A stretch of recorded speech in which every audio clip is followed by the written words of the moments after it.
to be in. What a day it is to be alive.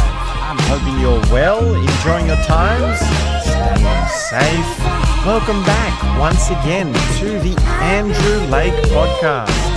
I'm feeling quite mellow today. How are you? Are you staying safe?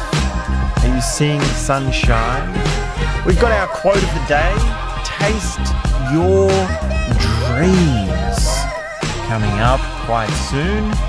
And I did actually have quite a strange dream last night where I was travelling through the shopping mall and trying to find one last meal before I got in the car and went on a long journey, which is quite a common experience anyway in my life.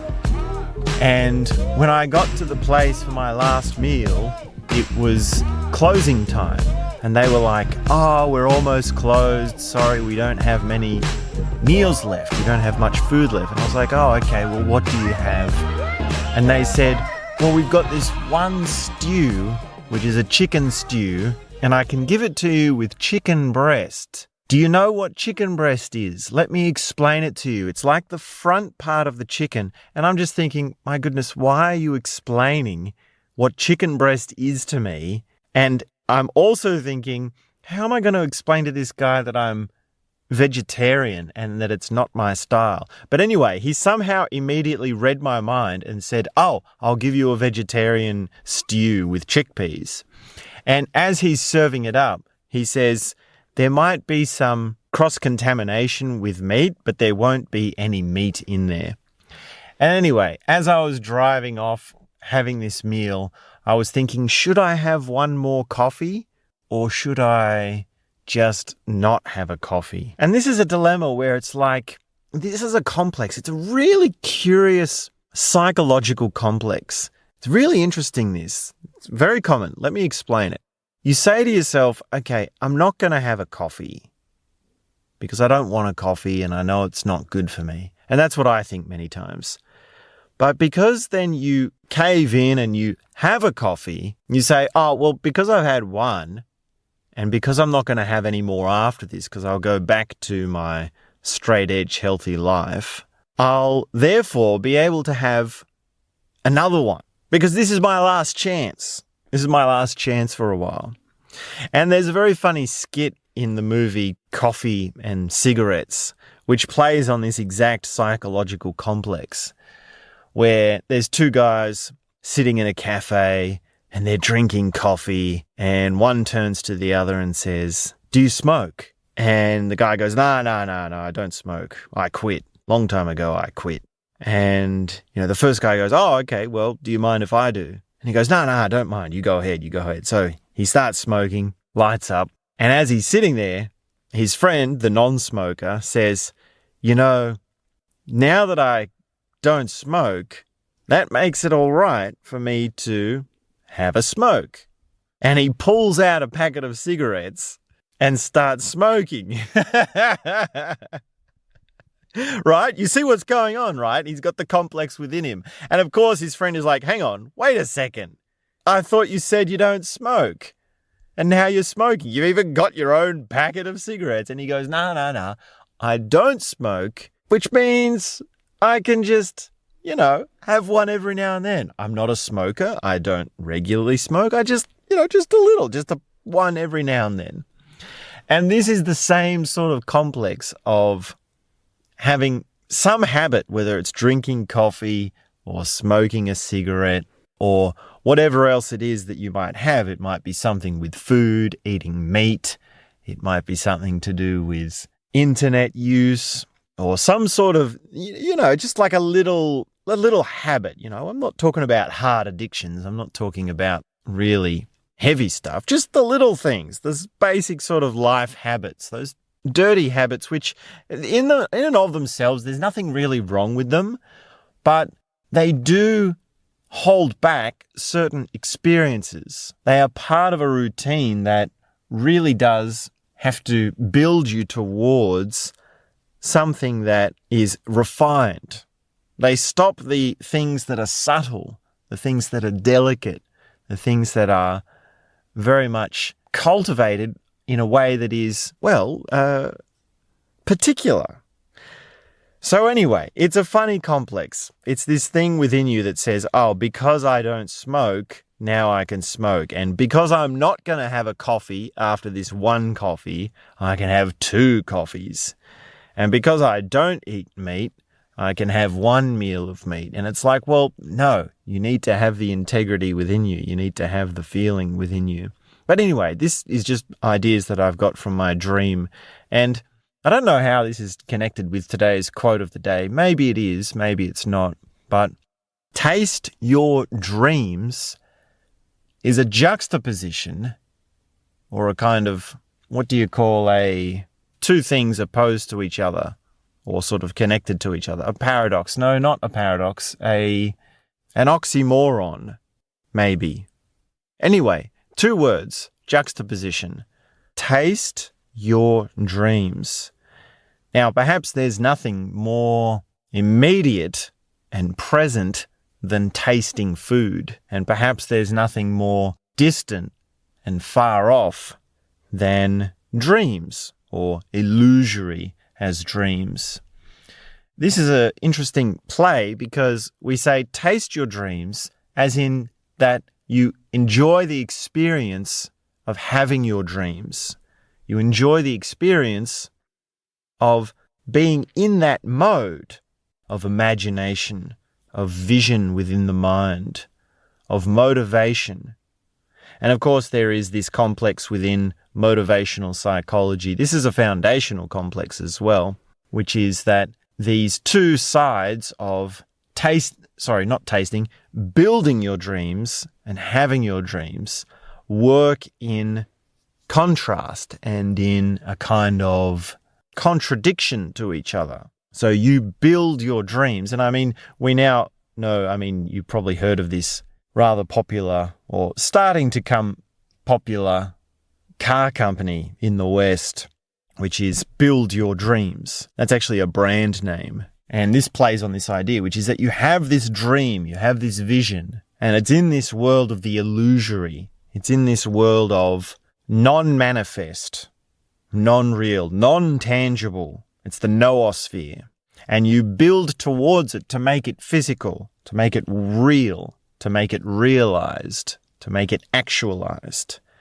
And these sort of 2 sides within you, the dream side or the vision side and the work side, the actualization side, work in contradiction to each other and a kind of tension between each other. To imagine a piece of music is one thing, but to write it down, to get the musicians all together, to describe it to the musicians, to practice it with the musicians, to play it on the instrument, to then record it and film it.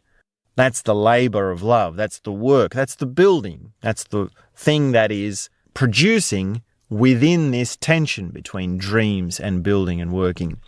And this complex, we have to understand motivational psychology and we have to understand our motivations. And we do.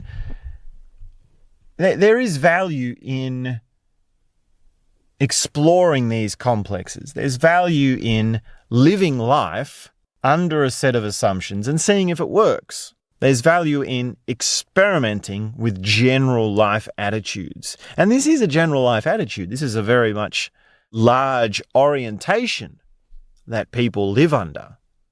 Many people say that this is central to their lives. They say, I have this vision, I have this dream, and I'm building towards it. You probably know people like that. And a lot of the time in motivational ABC sort of self-help circles, the people that are exalted are the ones that have actually built something in connection to their dreams. They've envisioned something large and grand, and they've worked very hard, and they've achieved that, and they've actualized it, or they've manifested, or they've built it. These are the people that sort of fit within that paradigm. Now, of course, that is all very true and well said, but the other side of it is that this process is illusory, because for 2 things. One, most often, almost every time when someone has achieved or built or attained success, they actually don't know how they did it. They can't explain how they did it. And two, processes of actualization are very much more an unfolding as a process, which means that the dream, the initial dream, has changed. The initial direction has changed.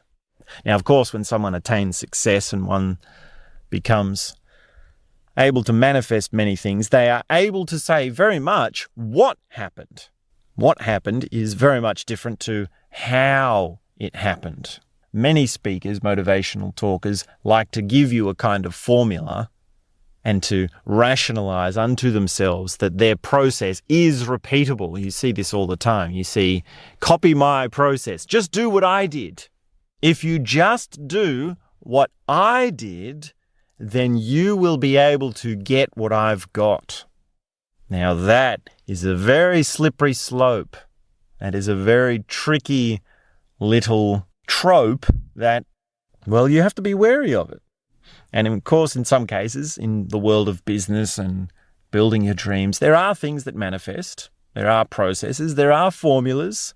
There are recipes. Yeah, to a certain degree, there are recipes. Like if you take cooking, for example, in a very tangible sense, a recipe is a recipe. If you follow it to the T, then you'll get something looking like, well, I mean, in a lot of cases, in some cases, you might find if you follow the recipe, even then it doesn't show what you were hoping it would turn out to be. But a formula is illusory in many ways. And this idea of how something has happened is very tricky to explain. The how-ness of something.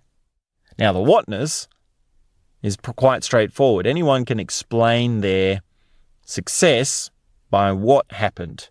Well, they did this, and then this happened. And it's like a story. It's a series of events. It's a series of how they were feeling and what they were thinking and actions. But the how-ness, that's the thing that is mysterious.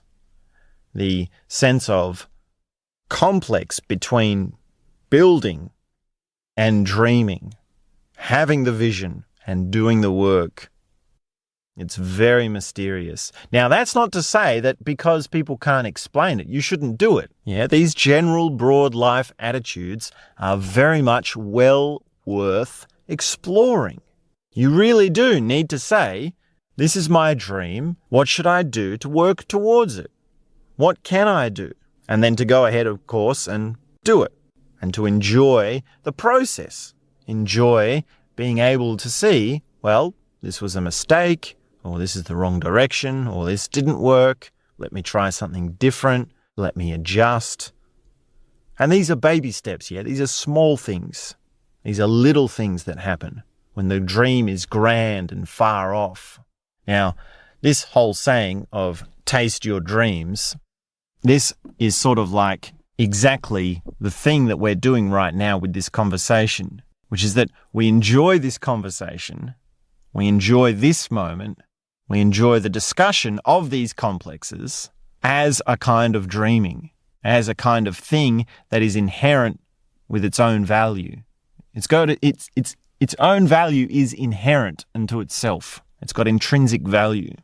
There is something in just having the dream, just being able to taste the moment, like brainstorming, like contemplating, like just daydreaming.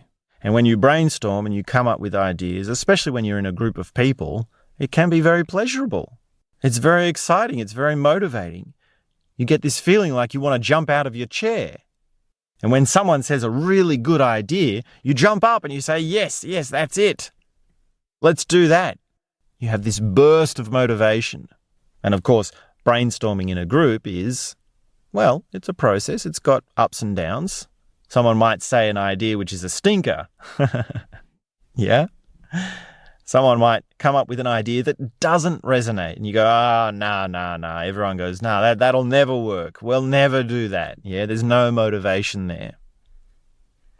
And the funny thing is that when you're brainstorming in a group and you find that there's an idea that doesn't work or shouldn't work, and it's very much so far outside the box that it's an extreme, then it actually goes full circle and it becomes a grand vision. It becomes something that is motivating. It's the dreams that are far outlandishly complex and wild and imaginative that are most motivating. And they are the ones that are, well, very much difficult to implement. They are very much difficult to have the right actions towards. They are a longer path towards. And when you contemplate, you sit down and you think through, what is it that you actually want to do? What is it that you're dreaming of being?